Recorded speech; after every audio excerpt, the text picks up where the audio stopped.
امریکہ نے کہا ہے کہ پاکستان خطے میں ہمارا اہم ترین شراکت دار ہے اور پاکستان سے رشتہ مزید مضبوط بنانے کی کوشش کریں گے۔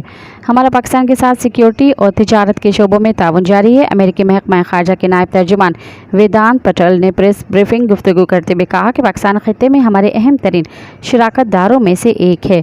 پاکستان سے سیکیورٹی اور تجارتی شعبے میں خاص شراکت داری ہے۔ ویدانت پٹیل نے کہا کہ پاکستان سے ہمارا مضبوط رشتہ ہے اور اسے مزید مضبوط بنانے کی کوشش کریں گے۔ پاکستانی وزیر خزانہ دورے کے دوران محکمہ خارجہ کے ارکان سے مشاورت کے لیے ملے۔ امریکی محکمہ خارجہ کے نائب ترجمان ویدانت پٹیل نے مزید کہا کہ جمہوریت میں ایک آزاد پریس کا لازمی کردار ہے۔ ہم باقاعدگی سے پریس کے سوالات کا سامنا کرتے ہیں۔ سکھ رہنماؤں پر حملے کا معاملہ امریکی محکمہ انصاف دیکھ رہا ہے۔ مزید خبرن